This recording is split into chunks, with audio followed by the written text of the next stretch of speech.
Salam Bapak Ibu Saudara-saudara yang kami kasihi dalam Kristus Yesus, dimanapun kita berada pada saat ini, kiranya kasih Tuhan yang senantiasa menyertai kita. Mari kita mempersiapkan hati kita untuk mendengar firman Tuhan, khotbah epistel Minggu tanggal 7 Mei 2023. Sebelumnya mari kita berdoa. Damai sejahtera dari Allah Bapa yang melampaui segala akal, itulah yang akan memelihara hati dan pikiran kita dalam Kristus Yesus Tuhan kita. Amin.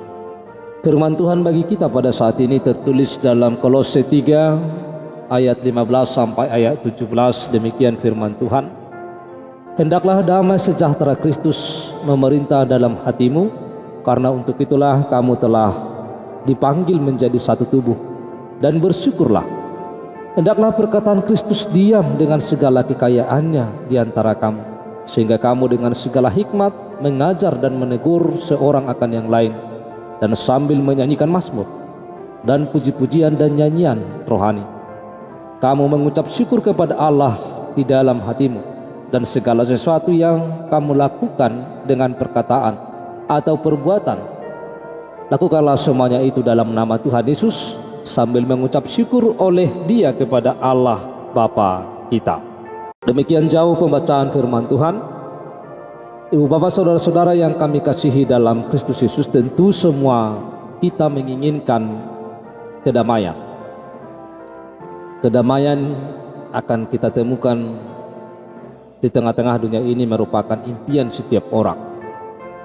Damai berarti tidak ada perang, tidak ada kerusuhan, aman dan tenang, keadaan yang tidak ada bermusuhan atau hidup rukun.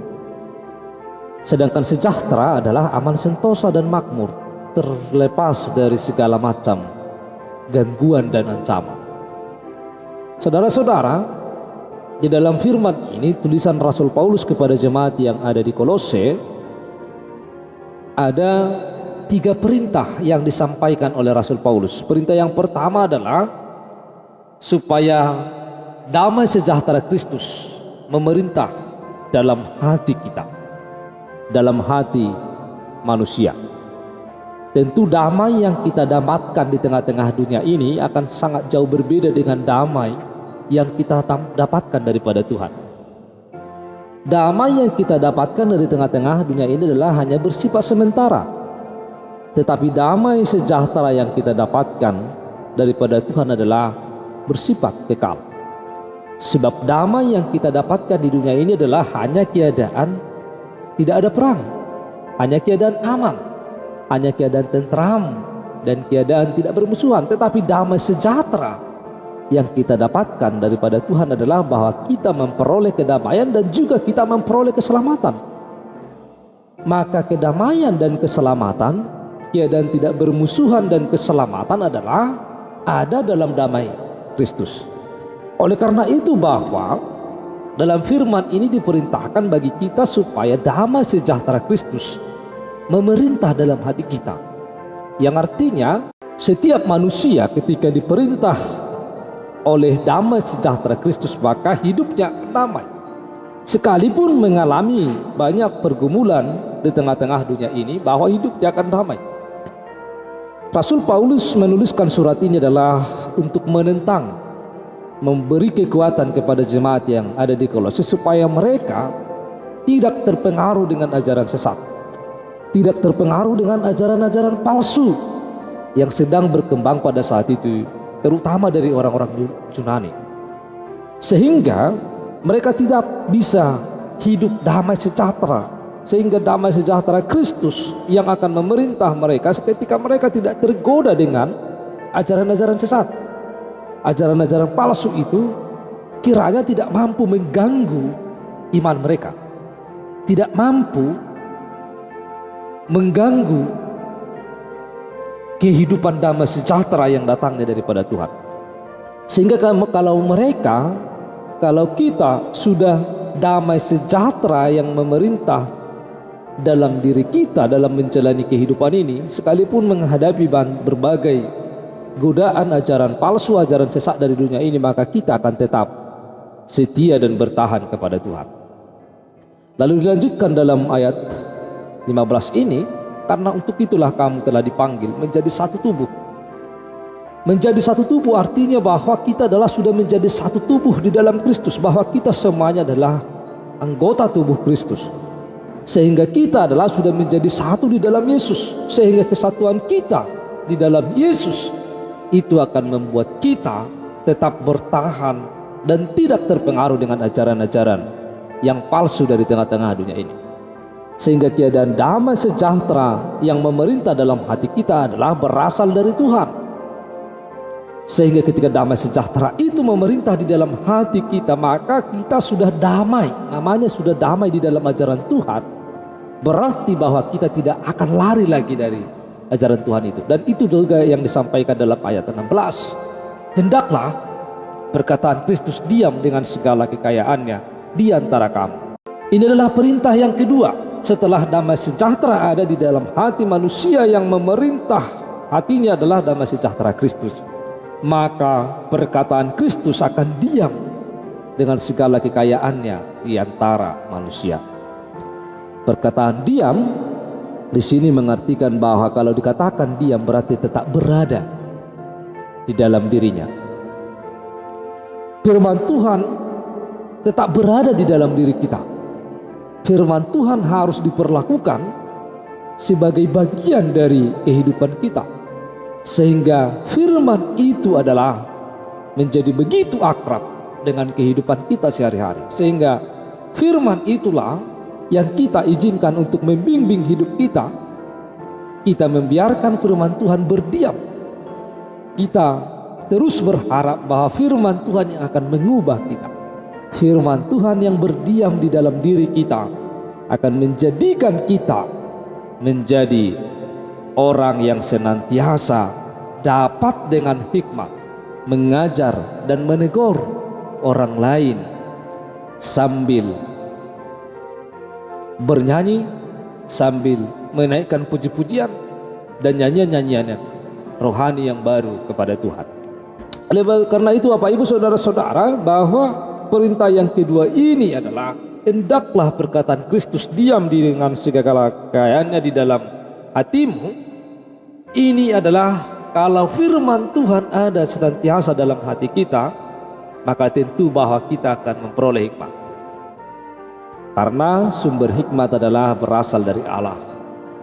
Sehingga kalau hikmat yang menuntun kita, maka firman itu akan senantiasa diam di dalam diri kita.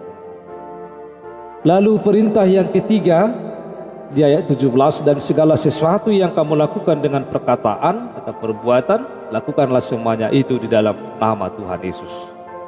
Ini hal yang sangat luar biasa. Apapun yang kita lakukan dan kerjakan, kita lakukanlah itu dengan tulus. Apapun yang kita kerjakan dan lakukan, lakukanlah itu untuk kemuliaan bagi nama Tuhan, bukan untuk memuliakan diri sendiri. Tetapi kita melakukannya adalah supaya nama Tuhan semakin ditinggikan melalui kehidupan kita. Karena dikatakan dalam firman ini, lakukanlah semuanya itu dalam nama Tuhan Yesus. Oleh karena itu bahwa pekerjaan apapun yang kita geluti, profesi apapun yang sedang kita jalani pada saat ini, tetapi kita dalam melakukan semuanya itu, mari kita lakukan dalam nama Tuhan Yesus.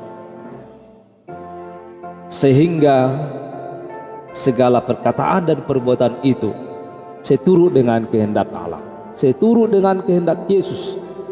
Jangan kita melakukan sesuatu untuk memuliakan diri kita, jangan kita melakukan sesuatu untuk memuliakan orang lain. Tetapi apapun yang kita lakukan, kita harus melakukannya di dalam nama Tuhan. Oleh karena itu saudara-saudara yang terkasih, bahwa setiap kehidupan kita, ketika kita melakukannya dalam nama Tuhan Yesus, maka ayat ini mengatakan bahwa kita harus membiarkan Tuhan memancarkan dalam hidup kita sedemikian rupa, sehingga ketika orang lain melihat kita, mereka tidak bisa tidak memperhatikan bahwa ada sesuatu yang berbeda. Tuhan harus tercermin dalam setiap aspek kehidupan kita, karena apapun yang kita lakukan dan katakan dan perbuat adalah untuk memuliakan nama Tuhan. Saudara-saudara, dan yang terakhir dalam firman ini, dalam ayat yang ke-15 tadi dikatakan dan bersyukurlah.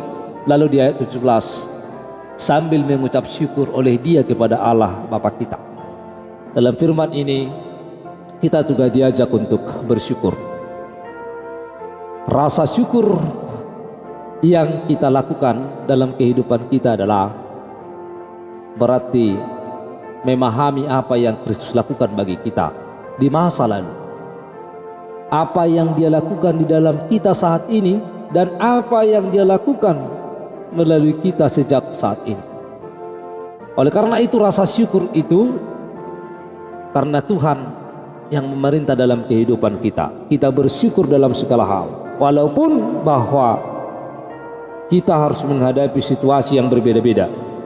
Ada situasi yang di dunia ini aman, ada situasi di dunia ini yang kacau, tetapi bahwa semuanya kita harus selalu bersyukur kepada Tuhan.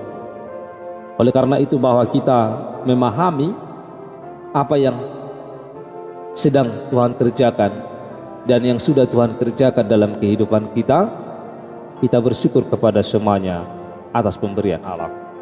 Saudara-saudara, nama minggu kita adalah Minggu Cantate, yang artinya nyanyikanlah nyanyian yang baru bagi Tuhan. Dan di dalam firman ini tentu bahwa disampaikan juga tadi bahwa dalam semuanya dalam kehidupan kita bahwa kita harus sambil bermazmur dan puji-pujian dan nyanyian rohani kepada Allah dalam setiap kehidupan kita, sehingga kita tidak pernah terbebas atau terlepas dari segala puji-pujian, nyanyian, dan lagu pujian kepada Tuhan. Kita menyanyikan nyanyian yang baru, yang artinya bahwa nyanyian baru ini adalah bukan harus liriknya yang baru, bukan harus bentuk nyanyian yang baru, tetapi bagaimana kita bernyanyi bahwa di dalam nyanyian itu nama Tuhan dimuliakan, dan tentu juga akan mengubah hati kita untuk semakin dekat kepada Tuhan. Maka kita bernyanyi nyanyian yang baru kepada Tuhan adalah bahwa melalui nyanyian itu, nyanyian rohani yang kita nyanyikan itu mendekatkan kita kepada Tuhan dan semakin membuat kita menjadi percaya kepada Tuhan. Oleh sebab itu Bapak Ibu Saudara-saudara, melalui firman ini, biarlah melalui perintah Tuhan yang disampaikan dalam firman ini bahwa kita hidup dalam damai sejahtera, dan yang kedua bahwa firman Tuhan tetap diam di dalam hati kita. Dan yang selanjutnya, yang ketiga, bahwa apapun yang kita lakukanlah itu untuk kemuliaan bagi nama Tuhan. Dan dalam semuanya, marilah kita bersyukur kepada Tuhan, dan mari kita menyanyikan nyanyian yang baru bagi Tuhan dalam hidup kita. Amin. Kita berdoa. Tuhan Allah Bapa kami yang di surga, kami telah mendengar firman-Mu. Biarlah segala kemuliaan bagi nama-Mu, dan biarlah Tuhan yang akan menolong kami untuk memahami firman-Mu, sehingga firman-Mu dapat kami lakukan dalam hidup kami. Dalam nama Kristus Yesus kami telah berdoa. Amin.